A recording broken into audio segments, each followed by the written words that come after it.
ना आपके यहाँ आने से मैं काफी लाभ हुआ डॉक्टर साहब मुझे 1 साल पहले से अब तक। जब तक मुझे शरीर में बहुत ज्यादा कंपन सा भी रहता था, अब ना है। आपकी दवाइयों से भी और आपने जो मतलब प्रकार से जो भी क्रियाएं बताऊं उससे भी काफी रिलीफ मिला मुझे। तो बीमारी के इलाज में दवाइयों का तो कुछ रोल रहता ही है, पर वो सही दिशा में सही सोच रखना, सही मार्गदर्शन मिलना। उसको मन के साथ साथ थोड़ी मन की बीमारी भी थी जी, मन की माइंड की, उससे कुछ भी कह ले, यानी उसे पॉजिटिव करना, चीजों को अनुकूल करना। तो ये आपके संपर्क से मिला मुझे। कई जगह डॉक्टरों के पास गया मैं जी। मैं इसमें RML में भी गया एक बार, वहाँ से भी दवा ली। और भी हमारे वहाँ बुलंदशहर में भी रहते हैं, हमारे पिताजी की पढ़ाई हुए हैं वो मानसिक चिकित्सक हैं। दवाइयों से भी इलाज सिर्फ नहीं होता है, मानसिक रोग दोनों चीजें होनी चाहिए।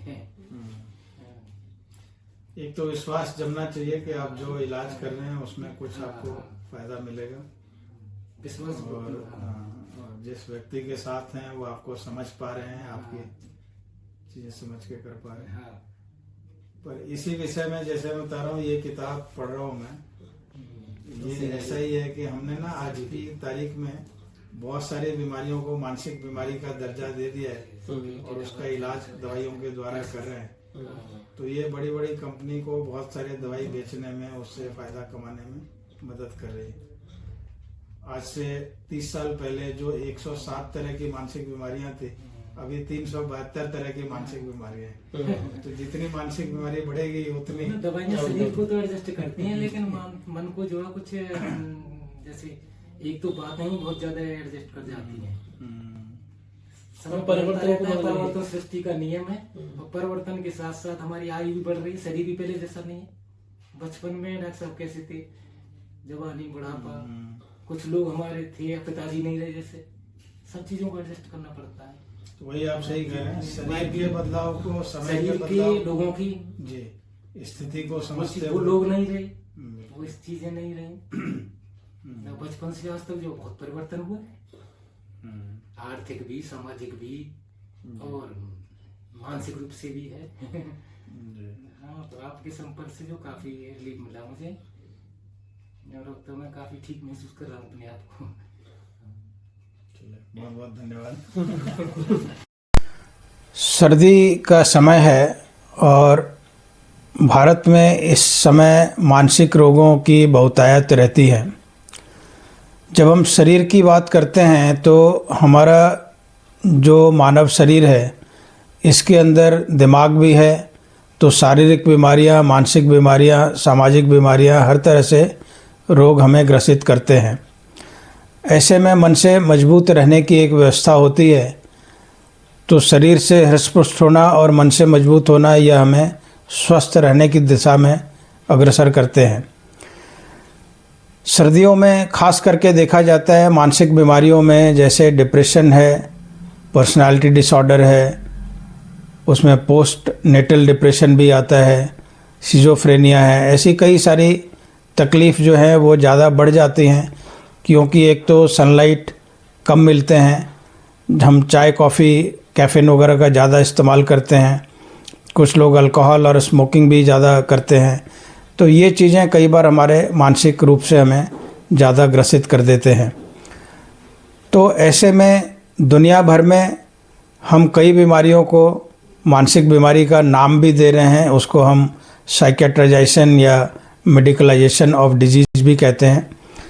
जैसे कि मैं बात करूं, DSM क्राइटेरिया है, जो DSM-5 अभी चल रहा है। आज से 30 साल पहले 107 तरह की मानसिक बीमारियां थी और अभी वह बढ़कर 372 तरह की मानसिक बीमारियों को हमने कैटेगराइज किया है। तो जैसे जैसे हम जो ज़िंदगी की आम समस्याएं हैं, जो हमारे काम से संबंधित हैं या जो हमारे जीवन और परिवार से संबंधित हैं, उनको भी जब हम साइकियाट्री और मेडिकल साइंस के अंदर इलनेस का नाम दे देते हैं, तो फिर उनकी इलाज की, उनकी जांच की व्यवस्था बन जाती है। और इस तरह से एक तरह हम कहें कि कैपिटलिज्म हावी हो जाता है, क्योंकि हर दृष्टि से लोगों को पैसा कमाना है। पर आखिर में लोगों को स्वस्थ रखने की जिम्मेवारी खुद को ही लेनी है, वह शरीर से, मन से अपने आप को कैसे मजबूत रख पाएँ और समस्याओं से किस तरह से जूझ के आगे निकल पाएँ। क्योंकि सक्सेस के लिए तो हमें सभी लोग ट्रेन करते हैं, बचपन से लेके आखिर तक वो हमें स्कूल में पेरेंट्स के ज़रिए या जो भी हमारे अभिभावक हैं, समाज के प्रबुद्ध व्यक्ति हैं, वो हमें कैसे हम सक्सेसफुल हो इसके लिए ट्रेन किया जाता है।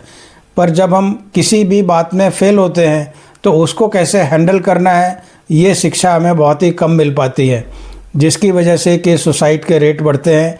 अभी पीछे ही सुप्रीम कोर्ट ने एक जारी किया है जो साहा गाइडलाइंस है, जो Saha and state of AP Andhra Pradesh के का केस है। उसके अंदर कोचिंग सेंटर्स में और नीट का एग्ज़ाम देने वाले एक विद्यार्थी ने सुसाइड किया, तो उसके ऊपर ये कोर्ट का रूलिंग आया है, जिसमें कि कहा गया कि मानसिक जो बीमारी है, जो राइट टू मेंटल हेल्थ है, यह भी हमारा एक फंडामेंटल राइट है, आर्टिकल 21 जो कॉन्स्टिट्यूशन है उसके अंदर। तो इस तरह से जब सुप्रीम कोर्ट भी इस बात का संज्ञान ले रहा है कि मानसिक रूप से हम ज़्यादा व्यथित हो रहे हैं, हमारे अधिकारों का हनन हो रहा है और ऐसे समाज में चीज़ें बढ़ती जा रही हैं जो हमें मानसिक रूप से रोगी होने की तरफ हमें धकेल रही है, तो ऐसे में किस प्रकार हम अपने आप को स्वस्थ रख पाएँ, अपनी दिनचर्या ठीक रख पाएँ, इसी से जुड़ा हुआ विषय है। जिनसे कई मरीजों से हमारी बातचीत होती है, उनको हमारी शिक्षा दीक्षा भी दी जाती है, उनकी समस्याओं को समझकर उनसे बातचीत की जाती है और हमारा उद्देश्य सिर्फ दवाइयों से उनको इलाज देना नहीं है, बल्कि उनको उस बात की समझ देना है कि क्यों इस प्रकार से वो मानसिक रूप से व्यथित हो रहे हैं और किस प्रकार से अपने आम जीवन में, अपनी दिनचर्या में परिवर्तन करके वह अपने आप को स्वस्थ रख पाएंगे, शरीर से भी और मन से भी। तो मैं डॉक्टर राजेश गणेश पार्थसारथी पुनः आप सभी दर्शकों का धन्यवाद करता हूँ।